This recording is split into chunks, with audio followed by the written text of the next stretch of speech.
खबर में खुश आमदेद। मेरे साथ अरमीद बड़ी साहब और मैं हूं सईद काजी। कुछ खबरें हैं, फिर हमारे साथ एक इंतहाई मोअज़्ज़ज़ मेहमान, उनसे भी आपको तारुफ करवाते हैं। इमरान खान पहले कह रहे थे इलेक्शन जल्दी होंगे, अब वो कह रहे हैं नहीं, इलेक्शन दूर जाते नज़र आ रहे हैं। ये क्या मामला है? उन्होंने राय कैसे बदली? निगरान सेटअप की बातें हो रही हैं, टेक्नोक्रेट्स की बातें हो रही हैं, ये क्या सिलसिला है? और तहरीक इंसाफ क्या दोबारा असम्बली में आएगी? जबकि हमारे स्पीकर साहब का कहना है कि अब एक एक से मैं अलग बात करूँगा, गोया उनका कोई लगता नहीं है इस्तीफे कबूल करने का अंदाज़ा।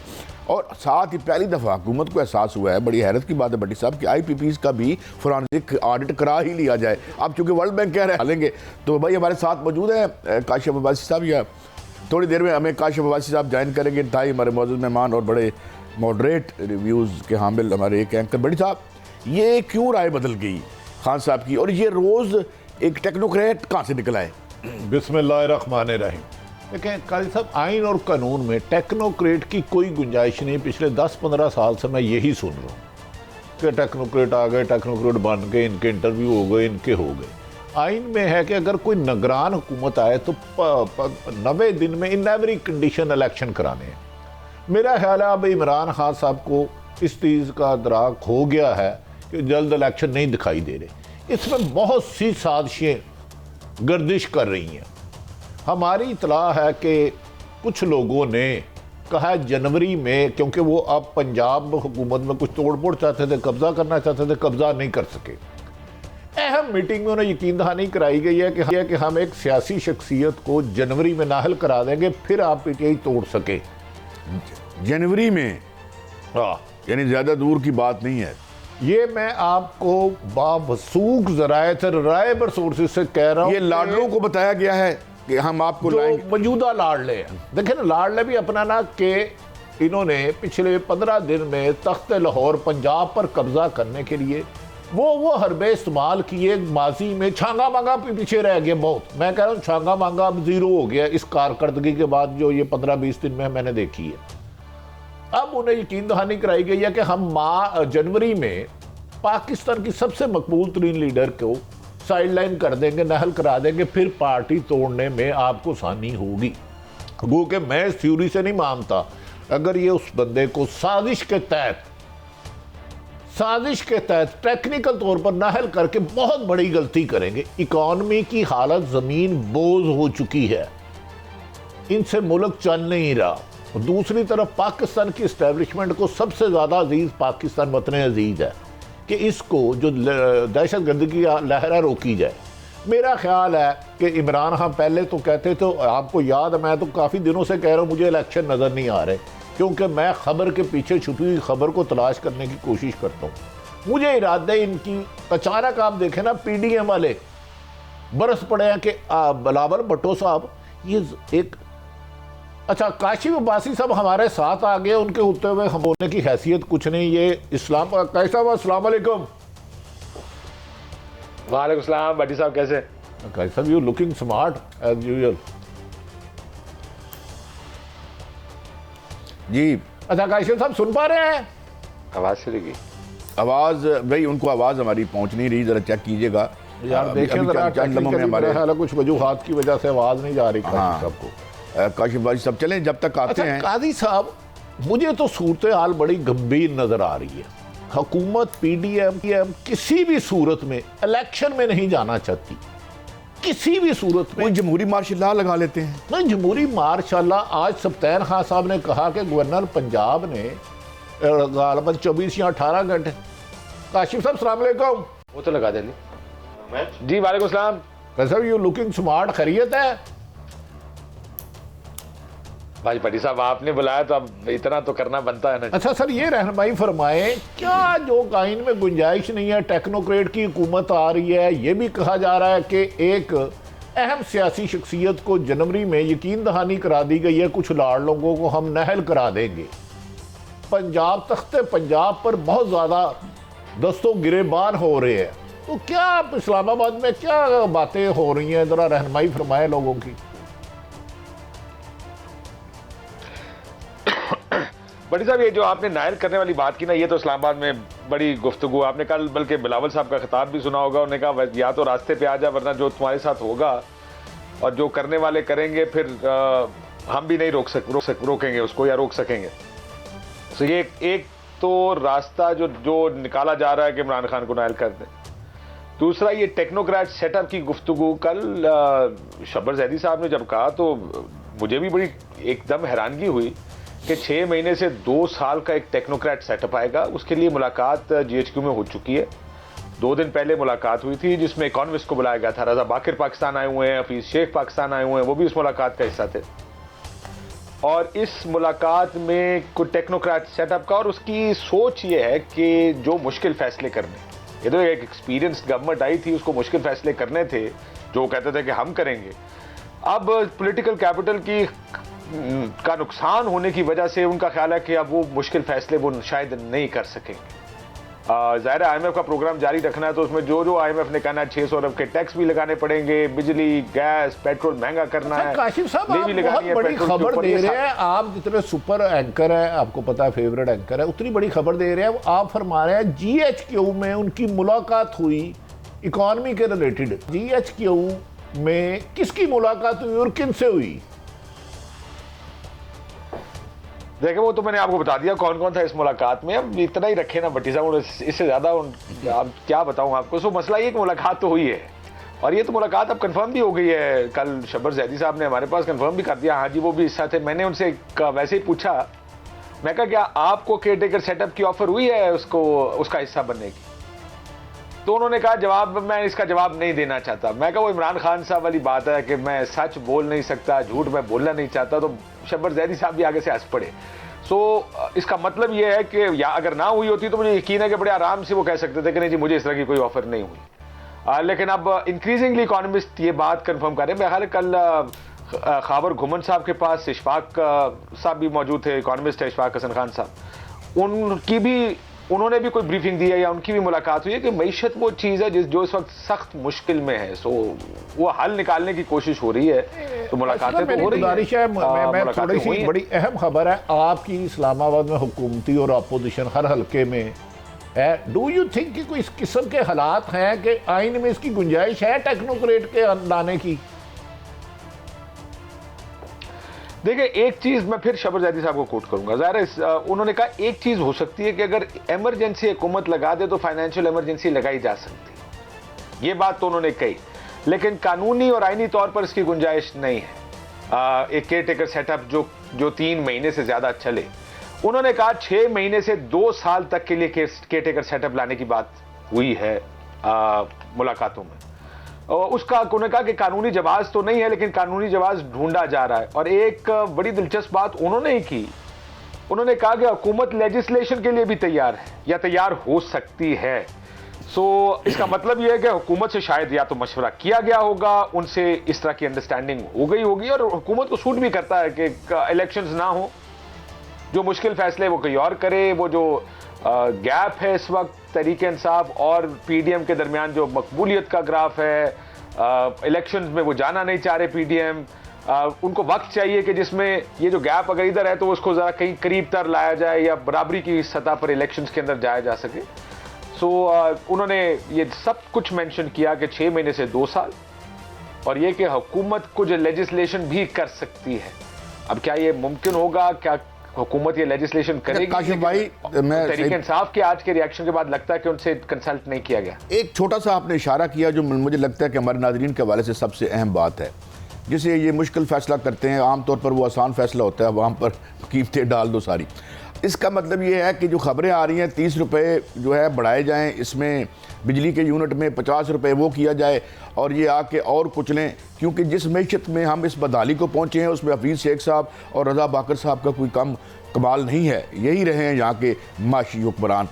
तो how do you see politically इसके क्या असरात होंगे जब आप इतना स्लैब करेंगे, इतनी हैवी प्राइसेस ऑलरेडी कुचली हुई है वहाँ पर?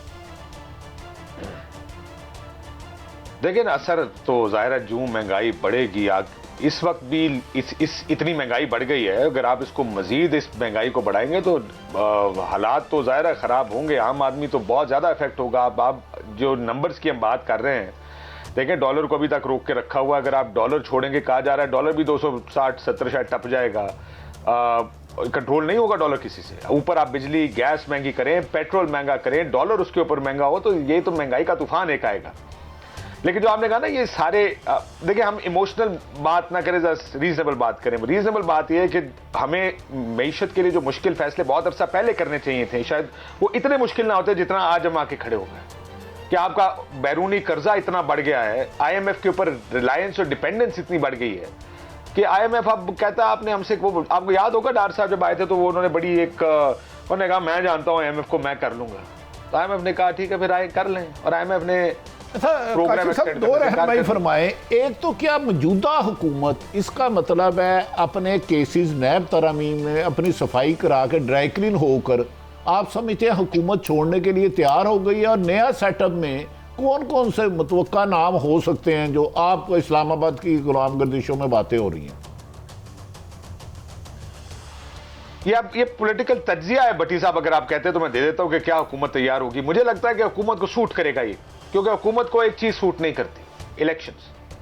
दूसरा, IMF मजबूरी बन गया है, IMF की कंडीशंस माननी पड़ेंगी। वो कंडीशंस पॉलिटिकल गवर्नमेंट नहीं लगा सकती, क्योंकि उसका जो नुकसान है सियासी, वो ये सियासी हुकूमत उठाने को तैयार नहीं होगी। सो अगर आप सियासी तज्जिए के तौर पर मुझसे पूछें तो उनको सूट करता है कि केयरटेकर सेटअप आए। ये जो सारे फैसले करने, चीजें महंगी करनी है, जो तूफान आना है वो उनके हिस्से में ना आए, वो कोई और उसका बोझ उठाए, ये साइड पे होंगे। और ये जो तनकीद का रुख, मैं फर्ज कर आपको एक मिसाल देता हूं छोटी सी। इमरान खान साहब से बात हो रही थी इतवार वाले दिन, तो उन्होंने ये कहा कि उनको प्रॉब्लम नहीं है अगर इलेक्शंस नहीं भी होते तो। आज भी उन्होंने कहा कि इलेक्शंस उनको होते नजर नहीं आ रहे, और उसकी एक बड़ी वजह यह उन्हें पता है कि मईशत ऐसी जगह आ गई, इस हुकूमत को बड़े मुश्किल माशी फैसले करने पड़ेंगे और ये मजीद अनपॉपुलर होंगे। तो खान साहब इस सुकून में बैठे हुए थे, उससे निकलने का इस वक्त PDM के इलेक्शंस भी ना हो, मुश्किल फैसले भी ना करने पड़े, केयरटेकर सेटअप मुझे लगता है कि उनके लिए एक अच्छा सोल्यूशन या वे आउट है इस सारी सूरत हाल से, कि ना इलेक्शंस हो, इलेक्शंस में हारे ना, और ये सारा ये मामला भी उनके हिस्से में ना आए, जो गाली पड़ेगी। काशिफ साहब, मैं माफी चाहता हूं, मैं सईद काजी का भी आज टाइम ले रहा हूं मोहतरम का। ये बताएं, क्या हम ये फिर बात कह सकते हैं कि मौजूदा हुक्मरान इमरान खान की मकबूलियत या इलेक्शन में शिकस्त के खौफ से टेक्नोक्रेट की बात पर भी मान सकती है? असल तो फरार इलेक्शन से है ना बज़ाहिर, क्योंकि इमरान खान तो कह रहे हैं जल्द से जल्द इलेक्शन हो। देखिए जी, मैं ये बात मैं इस पे अगर मैं इस एग्री करता हूँ इस बात से कि देखें, आप इस्लामाबाद का इलेक्शन मुलतवी हो गया, कराची हैदराबाद में वो इलेक्शंस नहीं कराना चाह रहे। अब ये वो इलाके हैं, चलो इस्लामाबाद तो तहरीक इंसाफ का है, लेकिन कराची और अगर आप हैदराबाद से भी अगर बलदियाती इलेक्शन नहीं करा रहे, इसका मतलब आपको लगता है कि इलेक्शन आप हार जाएंगे। ये तो समझ में आती है कि गवर्नमेंट्स अपना टाइम फ्रेम या पॉलिटिकल पार्टीज अपने टाइम फ्रेम के मुताबिक इलेक्शंस कराना चाहती है। इसमें मुझे कोई मेरे लिए कोई अचंभे की बात नहीं है कि आपको कई दफ़ा लगता है कि मुझे अभी सूट नहीं कर रहे, शायद 6 महीने बाद सूट करें। लेकिन लग ऐसे रहा कि अगर उनको ये फैसले माशी करने पड़े तो वो आगे 6 महीने या 8 महीने बाद भी इलेक्शन में नहीं जा सकेंगे, बल्कि और ज़्यादा मुसीबत पड़ जाएगी PDM की गवर्नमेंट को या PDM की पोलिटिकल पार्टीज। सो इस वजह से उनको लिए ये बेहतर ऑप्शन है कि इलेक्शंस ना हो, केयरटेकर सेटअप आए, और वो तमाम सुबकी जो इन फैसलों की वजह से इस PDM गवर्नमेंट की होनी है वो ना हो। वो ज़ाहिर मलबा किसी और के सर गिरेगा और इनका नुकसान नहीं होगा। सो यस, आई थिंक के इलेक्शंस नहीं करवाना चाहते, उनको अभी भी लगता है कि आज भी अगर इलेक्शन कराएं तो वो हार जाएंगे, अगर ये मुश्किल फैसले करके जाएंगे इलेक्शन में तो और हार जाएंगे। सो इस वजह से नहीं, वो इलेक्शन में नहीं जाना चाहते और वो चाहते हैं कि केयरटेकर सेटअप आ जाए। अच्छा, एक सवाल बड़ा मैं कंक्रीट आपसे कंक्रीट बात करूंगा।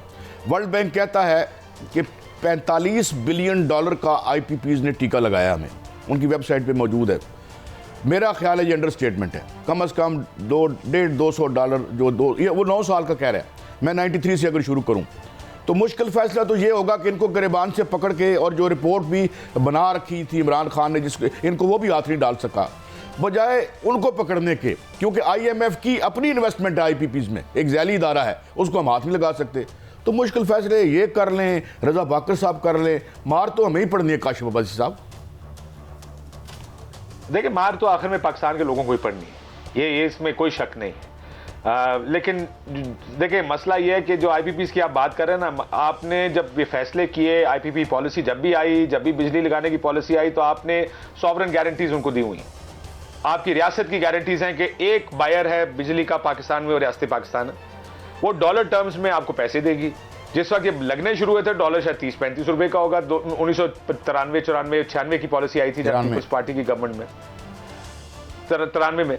और अगर उस वक्त की पॉलिसी के उस वक्त डॉलर 30 का था, तो आज डॉलर 250 रुपए का पाकिस्तान में। यानी उनको घर बैठे अगर उस वक्त के आईपीपीस काम कर रहे हैं और रियासत उनसे अभी भी बिजली खरीद रही है, तो उनको सिर्फ डॉलर के अंदर ही 800-1000% का फायदा है। इसी वजह से जो भी पॉलिसी आई, बजाय इसके कि हम ये करते हैं कि हम लोकल करेंसी में उनसे डील करते हैं, हमने हमेशा हर एक से डॉलर करेंसी में डील किया कि हम आपको डॉलर में पैसे देंगे, आप बिजली नहीं भी हम आपकी इस्तेमाल करेंगे, आपको इंस्टॉल कैपेसिटी जो भी आप इंस्टॉल करेंगे वो दी जाएगी। बजाय इसके कि इसको कंपेटिटिव कर देते, खोल देते बिजली को कि लगाएं जिसने बिजली घर लगाना है, स्टेट की मर्जी जिस मर्जी से बिजली खरीद ले। अब प्रॉब्लम यह है कि हमने गलत फैसले किए, करते आए। मैं आपको एक छोटी सी एक मिसाल देता हूं अगर आपके पास वक्त हो। जी प्लीज। कि हम यहां तक पहुंचे क्यों। एक बड़े सीनियर साहब से मैंने पूछा, वफाकी वजीर थे एक बड़े अहम वजारत के। मैंने उनसे कहा कि जी बताएं आप लोगों ने क्वालिटीज बताएं, आप लोगों ने क्या किया। उन्होंने कहा जी एक दफा मैंने प्राइम मिनिस्टर साहब के पास जाके कहा कि मैं गैस महंगी करनी चाहिए। पीएम साहब ने कहा हाल ही रुक जाओ। कह रहे 3 महीने बाद वजारत ने फिर कहा जाएं गैस महंगी करनी पड़ेगी सर, अब पीएम साहब से बात करें। बात हुई, पीएम साहब ने कहा हाल ही रुक जाओ। और फिर कहते 2-3 दिन बाद मुझे गाड़ी में बिठा, मुझे कहते गैस महंगी नहीं करनी, महंगाई हो जाएगी। जो कि आर्गुमेंट बड़ा अच्छा है, लेकिन एक पॉलिटिकल आर्गुमेंट है। क्योंकि उसमें हुआ यह कि आप गैस बना रहे थे महंगी, बेच रहे थे सस्ती। आपने कहा अगला इलेक्शन हमारा निकल आएगा, लोग हमें महंगाई ना करें तो हम हुकूमतें चलाते रहे। वो करते करते हम उस जगह आ गए हैं जहां आप आज, जैसे आप कह रहे हैं कि हो सकता है बिजली 20 रुपए महंगी करनी पड़ जाए, या जितनी भी वो कहते हैं सब्सिडी खत्म करें। पाकिस्तान जैसी इकोनॉमी सब्सिडी अफोर्ड नहीं कर सकती। तो आपको वो हर वो काम कराएंगे जिससे महंगाई का एक तूफान आएगा इस मुल्क। देखिए दूसरा एनएफसी अवार्ड, आपको याद होगा 2018 पेंशन भी बंद हो रही है। खान वजीर आजम थे और मिफ्ता फाइनेंस मिनिस्टर थे। कहते हैं एनएफसी अवार्ड को रिविजिट करना पड़ेगा, क्योंकि वफाक 600 अरब रुपए माइनस से शुरू होती है जब आप एनएफसी कर लेते हैं। तो अब आपका मसला यह कि हर काम करने के लिए आपने पैसे उधार लेने, आपने अपना डेट पे करना है या पैसे जो उधार लिए वापस करने हैं, उसके लिए आपने पहले पैसे उधार लेने हैं, उसके बाद उधार वापस करना है। वो भी प्रिंसिपल अमाउंट वापस नहीं कर रहे, इंटरेस्ट वापस कर रहे हैं। कब तक आप इस तरह चलाएंगे? ये तो जो आर्गुमेंट है ना कि आपने एक बड़ा क्लीशेड हमारा सियासी नारे के तौर पर इस्तेमाल होता है कि आपने कर्जा डबल कर दिया। डबल होना है। अब जो हुकूमत अगर 5 साल के लिए आएगी, लेट्स से पीडीएम आ जाती है, आपका कर्जा वो 3 गुना करके जाएंगे, क्योंकि जो आपने उधार वापस करना है, कहा जा रहा है 3 साल में $70 अरब का आपने उधार वापस करना है। ये कहां से आएंगे पैसे? आपके पास तो पैसे है नहीं, हमारे पास एक्सपोर्ट इतनी नहीं है या रेमिटेंसेस इतनी नहीं आती कि हम उधर से पैसे निकाल के वापस करेंगे। आप $70 अरब का उधार लेंगे, कुछ तो ज़ाहिर वो कहते हैं रोल ओवर हो जाएंगे, लेकिन जो भी पैसे वापस करने होंगे आपने पहले उधार लेना है, उससे पैसे भी वापस करने हैं, उससे फौज का भी पैसा जाएगा, उससे यहाँ पे जो पीएसडीपी होगा या जो भी काम हुकूमत ने करने होते हैं, वफाकी हुकूमत ने सारे के लिए पैसे आप उधार लेते हैं। कब तक आखिर मुल्क कैसे चलेगा कि आप उधार ले लेकर मुल्क चलाते रहेंगे? ऐसे नहीं चलेगा। सारों को ख्याल करना चाहिए। बड़ा हिस्सा डाला सारों ने, 30-40 ये बात तो सच है कि ऐसे नहीं चलेगा, लेकिन फिर जो इसको ठीक करने के लिए सबको अग्री करना पड़ेगा कि क्या करना है और क्या नहीं करना। मैं थोड़ी सी देर में जो इसका मतलब है, बज़ाहिर तो फिर पाकिस्तान तरीके इंसाफ के चेयरमैन ठीक कह रहे हैं कि मेरी हुकूमत साजिश के तहत खत्म की गई। ख्याल है लाइन कट गई, आवाज लाइन ने यार देखे जरा काशिफ साहब से, मेरा ख्याल है उन्हें आवाज नहीं जा रही। अच्छा दोबारा जरा चेक करके बताइएगा। लेकिन भाई साहब जो तस्वीर कशी की है काशिफ अब्बासी साहब, एक बड़े मुतदिल और मॉडरेट, एक्सट्रीम व्यूज उनके कम, तो बड़ी बैलेंस बात करते हैं। लेकिन भट्टी साहब बात यह है कि जो आप बार बार शेर पढ़ते हैं कि मीर क्या सादा हैं, बीमार हुए जिसके सबब उसी अतार के लड़के से दबा लेते हैं, तो यहाँ तक इस मंजिल तक तो हमें हफीज़ शेखों ने, वो क्या थे, एक जो इम्पोर्ट किए थे प्राइम मिनिस्टर, जिनके वालिद साहब की कबर किसी और की, मोइन कुरैशी साहब, वो भी आप सॉरी आज मैं, तो मतलब है कि ये जितना हमने जो मॉडल हमने इम्पोर्ट किया, ये सारे आए आज इस मकाम पर, तो हमें IMF और वर्ल्ड बैंक के साबका मुलाजमों ने पहुँचाया, जो उधर से छुट्टी लेके आते थे, यहाँ नौकरी करते थे, इधर से ख़त्म करते थे, फिर उधर चले जाते थे। तो भट्टी साहब कोई नेशनल इकोनॉमिक पॉलिसी बनाने की कोई एहलियत है हमें कि जो हमारे मफाद में हो? कारी साहब, मेरा ये ख्याल है कि डंग टपाओ पॉलिसी चल रही है इस मुल्क के साथ ना, जिस वजह से हम डिफ़ॉल्ट की पोजीशन में पहुंचे, हमें उसी तरफ ले जाया जा रहा है। आप अंदाज़ा आराम से कह देते हैं कि 20 रुपये यूनिट बढ़ाएगा, डू यू थिंक कितने घरों में फाके आ जाएंगे? आपकी इंडस्ट्री टोटल बंद हो चुकी है, टोटल, मतलब है बहुत ज्यादा हिट हुई है, ये कह रहे थे। आप तो सरवाइव ही नहीं कर सकते इतनी महंगाई करके, जबकि आप टैक्स कलेक्शन बेहतर नहीं कर सके। आप तो बड़े तजर्बेकारों को लाए थे 13 बहुत कि जी ये इमरान खान ने ये कर दिया, ये आकर दूध की नहरें बगा देंगे। मुझे याद है मोहतरम वजीर आज़म पाकिस्तान शहबाज शरीफ ने कहा मुझे 6 महीने मिले तो मैं तकदीर। काशिफ साहब आप सुन पा रहे हैं? जी बड़ी साहब आ रही है भाई साहब, आप बड़ी जबरदस्त, थोड़ा सा आज से मेरी इंफॉर्मेशन में इजाफा हो रहा है। इस मतलब है जो ऐसा सिनारियो आप बता रहे हैं, जो मार्केट में बातें हैं वो भी ऐसे ही हैं। इसका मतलब है इमरान खान फिर ठीक कहते थे कि उनकी हुकूमत को एक साजिश के तहत उतारा गया। उन्होंने आके अपने सारे केस नैब कवानीन में तरमीम करके खरबों रुपए के खत्म करवाए, और अब ये केस खत्म करा के ड्राई क्लीन होकर ऐसा दे देंगे। ऐसे में तो चलो मौजूदा हुकूमत ने केस खत्म किया। पाकिस्तान तरीके इंसाफ, इस टेक्नोक्रेट की हुकूमत जिसकी आइन में कोई गुंजाइश नहीं है, मैं जितना आइन पढ़ा, उसका रिएक्शन क्या देखते हैं आप? देखिए, एक तो आपने जो भट्टी साहब साजिश की बात की ना, ये बात तो कई हमारे दोस्त कहने से थोड़ा सा गुरेज करते हैं कि वोट ऑफ नो कॉन्फिडेंस हुई कैसे थी। वोट ऑफ नो कॉन्फिडेंस इतनी सिंपल नहीं कि पार्टियां इकट्ठी हुई। आपको याद होगा नून लीग की तो पूरी पॉलिटिकल पार्टी मरियम नवाज से लेकर सारे कहते थे कि जब तक एस्टैब्लिशमेंट का रोल ना हो तब तक कोई तरीके एतमाद कामयाब नहीं हो सकती। सो सारों को इकट्ठा किया गया, सारों को इस काम पर लगाया गया कि आपने ये हुकूमत गिरानी है। ये तो अब आपने वजीरों के बयान निकालने, खुर्रम दस्तगीर साहब ने कहा, जावेद लतीफ साहब ने कहा कि हमें डराते रहे कि कोई और आर्मी चीफ बन जाएगा तो ये तो 10 साल तक हुकूमत नहीं जाएगी, तो हम तो इस वजह से हुकूमत में आ गए थे और मुश्किल फैसले हमसे करवाने शुरू कर दिए। सो ये बात तो अब एडमिटेडली उन्होंने खुद कह दी है मुस्लिम लीग नून वालों ने कि हमसे हुकूमत गिरवाई गई और कौन था पीछे जिसने ये सारा कुछ किया।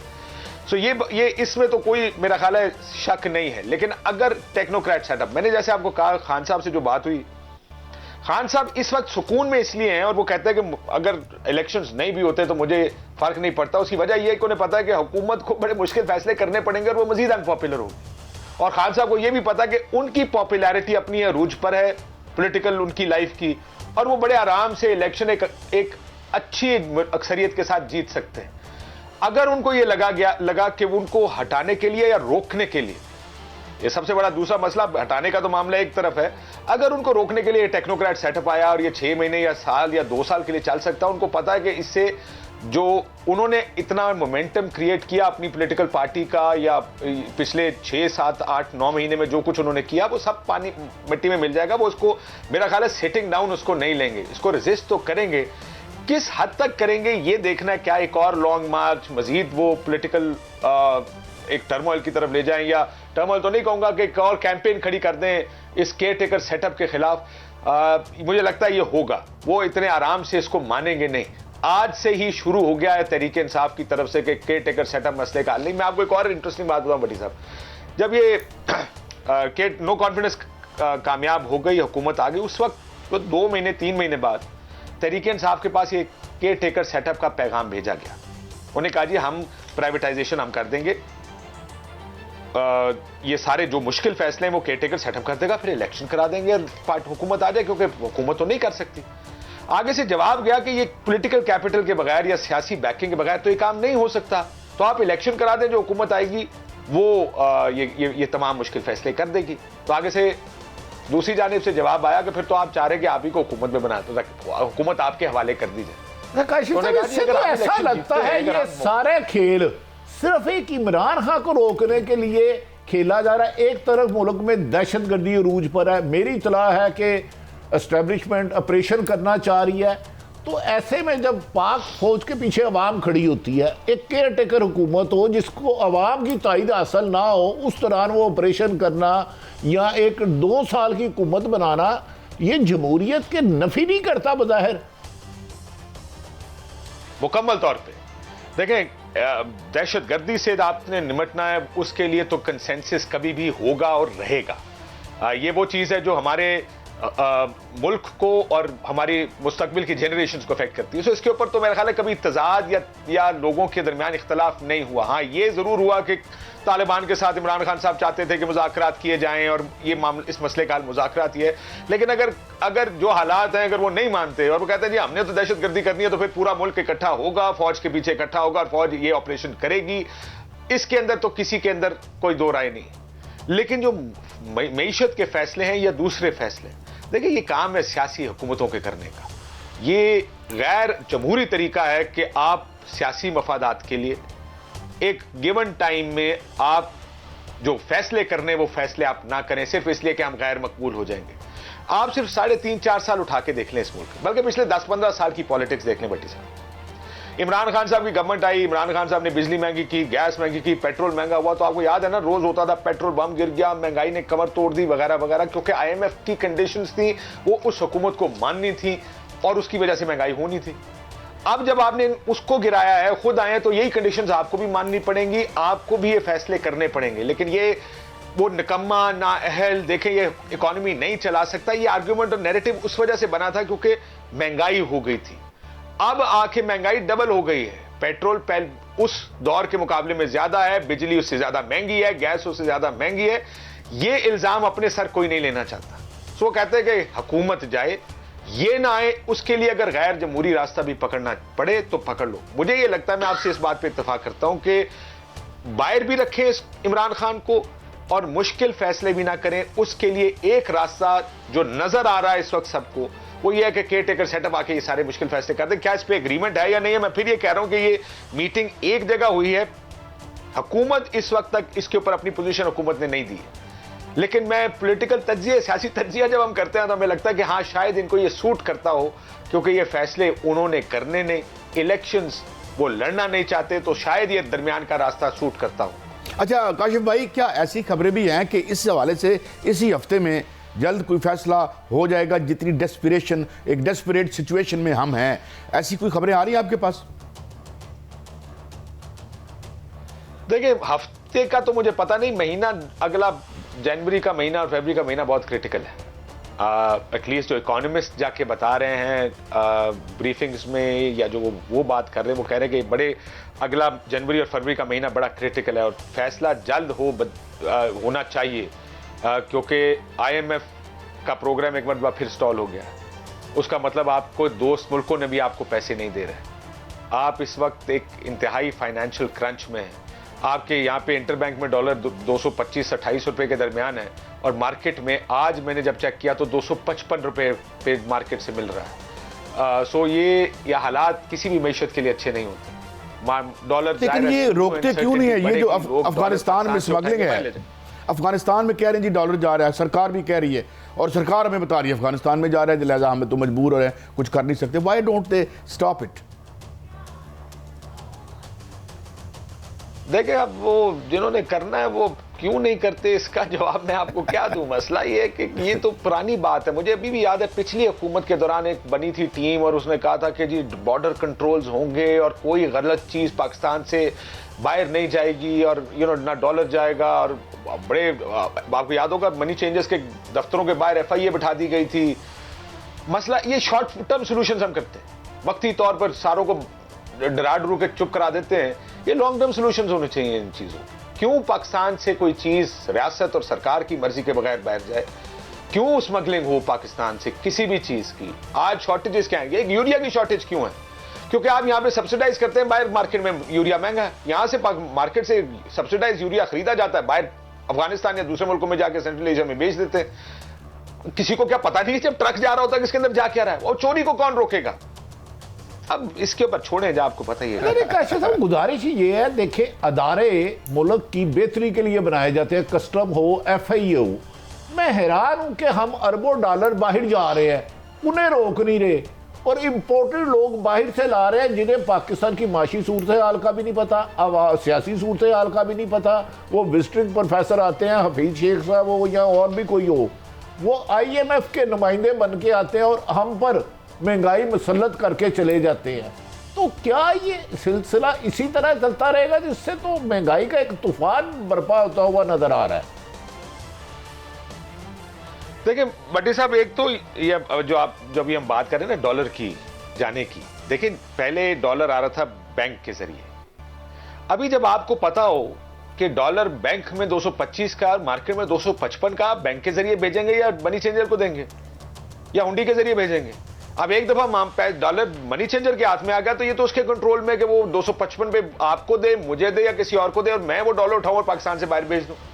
तो बैंक का सिस्टम मजबूत होना चाहिए जिसके साथ ये काम। एक लास्ट क्वेश्चन है डॉलर को आप रोक सकते हैं। विद योर परमिशन, देखें हम आइंस्टाइन लाए थे मोहतरम इसाक डार साहब, मैं माफी चाहता हूं, उन्होंने कहा था 178 रुपए पे या 200 रुपए पे मिनिमम ले आऊंगा।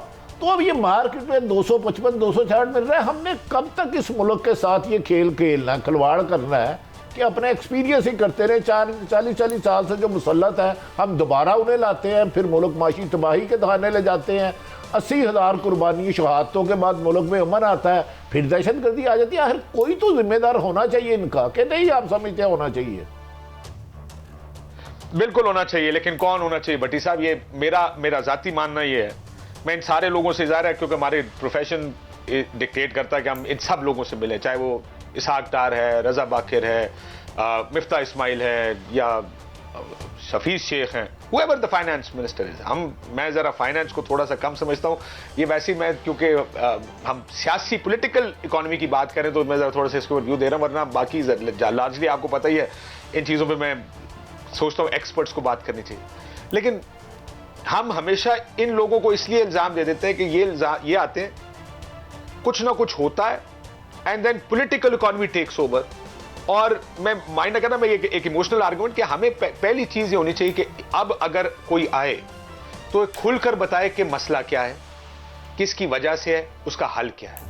देखिए हफीज शेख को आपने कभी नहीं देखा होगा या रेयरली कभी आपने देखा होगा वो टीवी पर आके उन्होंने कोई बात की। रजा बाकर भी कभी एक आधी प्रेस कॉन्फ्रेंस कर दी, नहीं आती।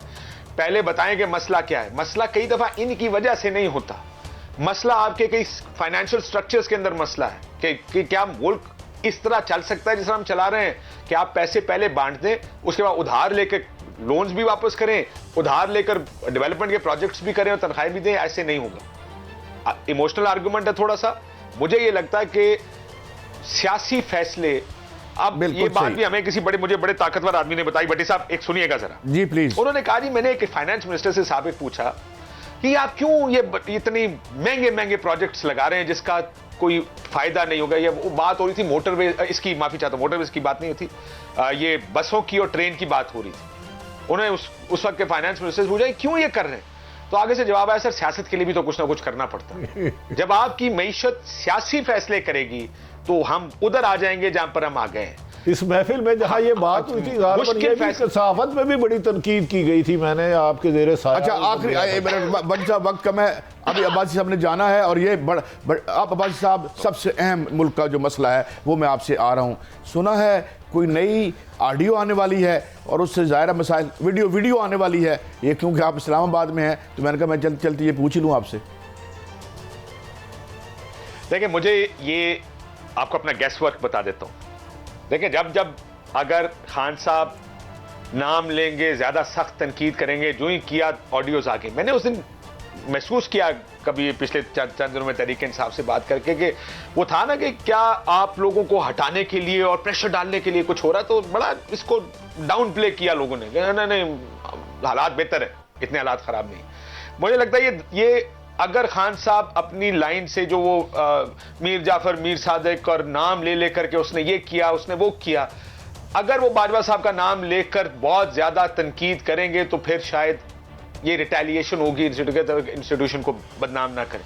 अगर वो एक आदमी पे रहेंगे और ज्यादा तनकीद उस तरफ नहीं जाएगी तो शायद ना हो। अच्छा काशिफ साहब, आप इस्लामाबाद में और पिंडी में दोनों पे नजर रखते हैं, कब जल्द आने की उम्मीद है? क्योंकि इमरान खान साहब तो पीछे हटने के लिए तैयार नहीं है, जो मेरी इतला है। क्या जल्द आने की उम्मीद है भट्टी साहब? ये वीडियो या ऑडियो जल्दी आने के लिए तैयार है, क्योंकि इमरान खान तो पीछे हटने के लिए तैयार नहीं है।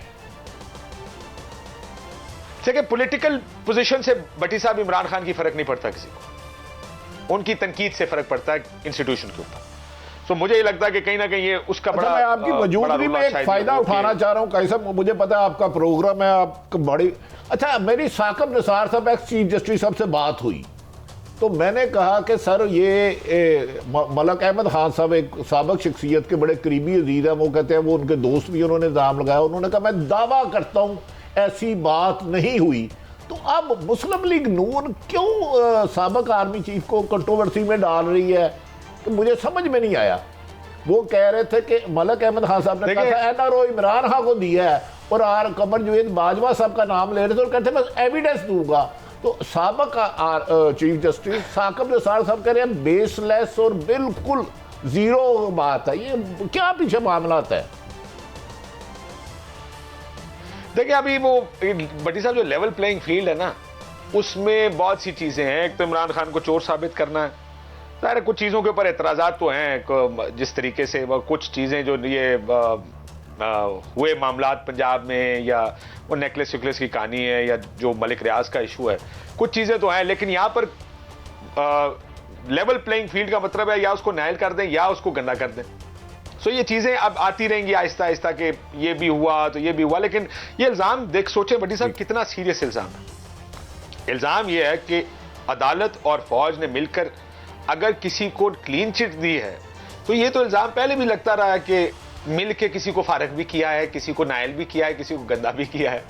सो बजाय ये ज़ाहिर साकिब निसार साहब तो सिर्फ अपनी हद तक एक वो कर सकते हैं, लेकिन ये इंस्टीट्यूशन के ऊपर होता भी है पाकिस्तान की तारीख में। ये नहीं कोई नई चीज है ये कि इंस्टीट्यूशन लोगों को, जैसा बिलावल काशिफ भाई कहा कि अदालतों के जरिए लोगों को हम आपके मुतदिल और आपके जो एक मुतवाज़िन का तबसरा है से हमेशा एंजॉय भी करते हैं और हकीकत को समझने में आसानी भी होती है। वेरी वेरी थैंकफुल हैं हम कि आपने हमें अपना बहुत शुक्रिया सर, बहुत शुक्रिया जी। भट्टी साहब मुझे ब्रेक लेनी है बड़ी देर से, ब्रेक के बाद मैं आपकी तरफ आता हूँ। नाज़रीन हाजिर होते हैं ब्रेक के बाद।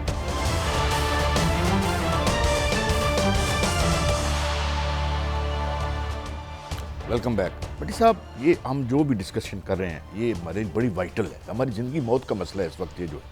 मगर सवाल ये है कि हम हमारे अभी हफीज़ पाशा साहब आए थे हमारे पास, उन्होंने उनकी स्टडी थी कि सिर्फ $17 बिलियन जो है इशराफिया खाती है। फिर उन्होंने कहा कि उनके शागिर्द ने उस पर मज़ीद रिसर्च की, वो 25 बिलियन डॉलर निकला है। अब हमने 3 सालों में $72 बिलियन देना है और 25 बिलियन तो ये खा जाते हैं। अच्छा, अब आपके मुआहदे हैं हमसे, अगर 2 नंबर मुआहदे हुए हैं जिसकी वजह से यहाँ से सरमाया, ओए गरीब तो कुचला गया, हमने सरमायादार को भी कुचल दिया, फैक्ट्रियां बंद कर रहे हैं क्योंकि बिजली अफोर्ड नहीं कर सकते। ये नलायक सब ये मेरी रहनुमाई पेट है, ये ब्लैक होल है इनका, क्या करते हैं? मेरी रहनुमाई फरमाया हफीज शेख कमो बेशतर 2-3 दफा तो मेरा है पीपल्स पार्टी की पिछली गवर्नमेंट में, अच्छा इमरान खान साहब की इस गवर्नमेंट में, और मेरा ख्याल है 2 दफा और भी, और फिर मोइन कुरैशी साहब, वो शौकत अजीज साहब। अच्छा, अब ये जो IPPs का मामला है, भट्टी साहब अगर मैं बिजली नहीं बना रहा तो रियासत से पैसे ले रहा हूँ, यानी मुआहदे में ये रखा गया कि बिजली ना बनाना ज्यादा प्रॉफिटेबल है। कई साहब, इसका मतलब है चंद अशराफिया ने अपनी कमीशन के लिए, वो बिजली बनाए ना बनाए, कौम से पैसे पूरे ले रहे हैं। मैं बताता हूँ कि आप अपने बिल में उस किकबैक की किस्त दे रहे होते हैं, बिजली की कीमत नहीं दे रहे होते। कई साहब, ये जैसे काशिफ अब्बासी साहब मुझे पता है बड़ी रीजनेबल और तोल की बात करते हैं और सारे कॉर्नर से चेक करते हैं। एक तरफ मुल्क में सियासी अदम इस्तेकाम की इंतहा है, दूसरी तरफ पाकिस्तान की इस्टेब्लिशमेंट पर सबसे बड़ी जिम्मेदारी दहशतगर्दी का खात्मा है। ऐसे में सियासी जमातों को बिल्कुल कॉर्नर करके गैर आईनी तरीके से केयर टेकर टेक्नोक्रेट, जिसकी आइन में कोई गुंजाइश नहीं है, उसके बाद क्या रद्द अमल अवाम का नहीं आएगा? देखिए रद्द अमल 2-3 में बातों से आपको बता दूं भट्टी साहब, ये लोग जो कहते हैं ना जी कुछ नहीं होना है, नहीं चलता। 68-69 में मैंने वो केबल्स पढ़ी हैं जहाँ तहरीक चल रही थी, अमरीकी एम्बेसी से और बरतानवी एम्बेसी से यहाँ सफ़ीरों ने केबल्स भेजी थी अपने अपने दारुल खिलाफ में कि यहाँ अब हमारे मफादात खतरे में आ गए हैं। एक ऐसा इनकलाब फूट पड़ा है 68-69, पाकिस्तान की बात कर रहा हूँ, कि यहाँ हमारे अब बात क्या है, यहाँ पे एक मल्टीनेशनल और हमारा लोकल सरमायादार कुचल दिया उन्होंने। देखिए इंडिया ने क्या किया, इंडिया ने कम अज़ कम 30-35 साल अपने सरमायादारों को प्रोटेक्ट किया, और जिसे तामीन कहते हैं, उन्होंने जो कोई चीज़। अच्छा यार, वो मुज़म्मिल साहब बात करें आप। अच्छा, मुज़म्मिल साहब आ गए तो मुज़म्मिल साहब, thank you very much. Time मैशत पे आपकी गहरी निगाह है, लेकिन सवाल ये है कि बुनियादी तौर पर कहा यह जा रहा है कि एक टेक्नोक्रेटिक सेटअप आ रहा है।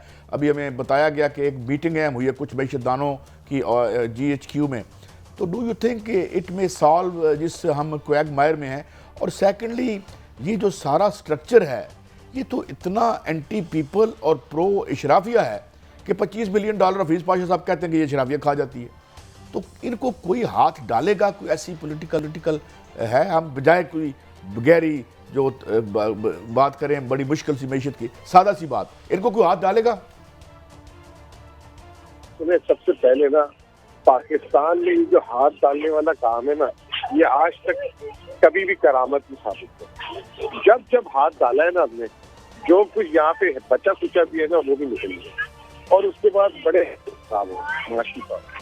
1973 की मिसाल आपने, 1998-99 में जब धमाके करने के बाद जब नवाज शरीफ की हुकूमत खत्म हुई, मुशर्रफ साहब भी आए थे, तो उन्होंने यही अकाउंटेबिलिटी के नाम पे काम शुरू किया। तो आप मुझे एक बात बता दें कि कभी आपने ये हाथ डाल के पैसे वसूल किए? नहीं किए। पहली चीज क्या करनी है, मैं आपको अपनी ईमानदारी से बताता हूँ। ये केयर टेकर सेटअप आ रहा है ना, इनकी भी आप TORs बनाए। ये केयर टेकर सेटअप TOR आज तक नहीं बने पाकिस्तान में। उनको ठेकेदार बना के जब ले आते हैं ना आप, कि सारा कुछ उससे शुरू कराते हैं और फिर वो भी बेड़ा गर्क कर देते हैं। इनका TOR होना चाहिए मईशत, और मईशत में जो IMF से वादे किए, जो हमने किए थे और जो इन्होंने किए, उसको इम्प्लीमेंट कराएं और बहाली करें। बस उसके आगे ये हाथ डालना, वो डालना, ये तमाम की तमाम चीजें गलत फंदा बन जाएगा। पाकिस्तान नसीबी ही ये है कि जब हमने ठेकेदार बिठाए ना ऊपर, वो पाकिस्तान को तो रिकवर भी करा के देते, अपनी रिकवरी करके चले जाते हैं। लंबे लंबे पैसे बाहर पकड़ लेते हैं, ऊपर पकड़ लेते हैं, नीचे पकड़। अच्छा मुजम्मिल भाई, यहाँ एक मिनट रुकिएगा। अभी सॉरी, मैं माफी चाहता हूँ। आप सवाल ये है कि वर्ल्ड बैंक कहता है कि 45 बिलियन का टीका 10 साल में लगाया IPPs ने हमें। मैं ऐसे अंडर स्टेटमेंट कहता हूँ, मैंने बहुत उस पर काम किया है। मेरे ख्याल में 150-200 बिलियन डॉलर 93 के मुआहदे और जो सबसीक्वेंट हुए, सरमाएदार हमारा बाहर भाग गया, बिजली इतनी महंगी कर दी हमने। एक डील ने पाकिस्तान में डी इंडस्ट्रियलाइजेशन कर दी। क्या इनको पकड़ना नहीं चाहिए? इनको हाथ नहीं डालना चाहिए? या ये लूट मार करते रहें और ये लोड शेडिंग के पैसे हमसे कैपेसिटी पेमेंट के नाम पे लेते रहें? बिल्कुल सजा दे, जो जो आए उसको सजा दे, लेकिन इसको अक्रॉस द बोर्ड नहीं करें। सिर्फ 5, 10, 15, 20 बंदे पकड़े, आइडेंटिफाई करें। हमारे मुल्क में जो एक अकाउंटेबिलिटी के नाम से जो पुलिसिंग शुरू हो जाती है ना, उससे बहुत नुकसान होता है। और होता क्या है कि पकड़ा तो पड़ा जाता ही नहीं है ना, सारे उल्टे सीधे छोटे नीचे के लोगों को जो है तंग करते हैं और काम बंद होना शुरू हो जाते हैं। तो ये मैं कहना ये चाह रहा हूँ, इस वक्त पाकिस्तानियों के पैसे को लेकर उनसे जबरदस्ती आप लेंगे ना, तो कोई कोर्टों से नहीं, अब सब कोर्ट चल जाएंगे, 1 रुपया नहीं मिलेगा। उन्हें प्यार मोहब्बत से लेकर आए, उन्हें कहें आप भी महफूज, आपके पैसे भी महफूज। अगर 2 नंबरी किए तो एक अलग बात है। अगर ज्यादातर पाकिस्तानियों का पैसा जो है ना, ब्लैक का पैसा कारोबार और टैक्स से चोरी किया हुआ है, वो जो है ना, वो रिश्वतों का पैसा जिनका है, उनको आप जरूर हाथ डालें। लेकिन होता क्या है कि जिनका रिश्वतों का पैसा है, अब मिसाल के तौर पे वो एक कराची के होते थे, काका करके कोई, वो कनाडा बैठा हुआ है, PTI की हुकूमत में उसको नहीं ला सके तो नहीं ला सके, वो वहीं से बैठ के पूरे कारोबार कर रहे हैं। आज भी पूरे कराची की सारी डीलें वहां से होती है। तो कहने का मतलब ये है कि आपने डंडा करवा दिया, उसके चक्कर में जो शरीफ लोग थे वो सारे पकड़े गए और वो जो है बारी बैठ गए। अच्छा, मैं मुजम्मिल साहब थोड़ी सी रहनुमाई चाहूंगा। आप इमरान खान की हुकूमत ख़त्म की गई कि वो नहल थे, ना तजर्बाकार थे, लेकिन उस हुकूमत में 150 रुपये पे पेट्रोल था, डॉलर 178 रुपये में था, गैस की कीमत इससे 10 गुना थी। तो 8 महीने में इन्होंने क्या ऐसा किया, लाने वालों को क्या मिला कि मुल्क माशी तौर पे डिफॉल्ट होने के करीब आ गया? इसका जिम्मेदार कौन है इस 8 माह का? मेरी अभी आपके फोन से पहले किसी से मुलाकात हुई, तो ये बात मैंने उसको की और बंदे को की, किसी को मैं नाम नहीं लेना चाहूंगा उनका। तो उन्होंने कहा यार वो इमरान खान ना मार देते थे। मैं कहा भाई चवले मार दी, अगर कोई आपको लगा कोई चवल मारती है, लेकिन ये जो किया है इन्होंने, इस चवल से तो बेहतर, वो चवल बेहतर नहीं थी अगर आपके ख्याल में चवल थी। नहीं यार वो ये है वो है। तो बेसिकली ये सारा का सारा मसला अना और जिद का हुआ कि जी ये जो है कहीं करके ताकतवर ना हो जाए और जो है इनकी कंटिन्यूटी नहीं होनी चाहिए, बस ये मसला था। अब आज जो अभी आप लोगों ने बात की है ना, ये शायद 8वें 10वें आदमी ये कह रहे हैं कि जी 1 हफ्ते के अंदर इंटरिम सेटअप आ जाएगा। मुझे नहीं पता आएगा कि नहीं आएगा, लेकिन मैं आपको सिर्फ मोहतात करना चाह रहा हूँ, अगर आएगा तो TOR दें और उनके मकासद को बयान करें। ये ना हो कि वो आके फिर वो जो एक कहानी लंबी होती रहे, कोई के एहतसाब शुरू करवा दो इनसे, कोई कहे कि ये करवा दो इनसे शुरू। ये करेंगे ना तो फिर ट्रक की बत्ती है और इंस्टेबिलिटी बढ़ जाएगी। नहीं, तो अच्छा बहुत मुझे ये अहम है कि- रहनुमाई फरमाए, इन्होंने कौन कौन से ऐसे गलत किए क्योंकि एक मिनट लोग मेरे आपको लाखों सुन रहे हैं जिसकी वजह से हम माशी तबाही के किनारे डिफॉल्ट होने के करीब आ गए हैं। देखिए इनकी पहली गलती ये है कि ये जो है ना कॉन्फिडेंस बैरूनी और अंदरूनी मुल्क लेने में नाकाम हुए, जिस वजह से इनको सरमाया नहीं मिला। जब सरमाया नहीं मिला तो इनसे गलत फैसले हुए और बर वक्त फैसले ना होने की वजह से अब हर चीज जो है ना मुल्क में नायाब हो गई है। बस एक बात करके खत्म करना चाहूंगा कि इस वक्त मुल्क के लंडे बाजार और कबाड़ खाने में भी जो है ना माल नहीं है। इतनी मुल्क में जो है ना शॉर्टेजेस हो गई चीजों की, और चीजों की कीमतें अगर 100 रुपये होनी चाहिए तो बहुत शुक्रिया मुजम्मल भाई, आप बड़े एनलाइटन कर रहे थे हमें, बट वक्त आगे खड़ा हो जाता है। बहुत शुक्रिया। मत ये है कि अगर हम IPPs को पकड़ लें तो शायद यहाँ की इंडस्ट्री भी चल पड़े, मगर कौन पकड़ेगा पता नहीं किस किसका ऐसा है किसका नहीं है, मुझे तो कोई इल्म नहीं है। बहरहाल पकड़ना तो बनता है, जिस तरह हमारे ये मैशिदान भाई बता रहे हैं। वक्त खत्म हुआ, कल फिर मिलेंगे। अल्लाह हाफिज़।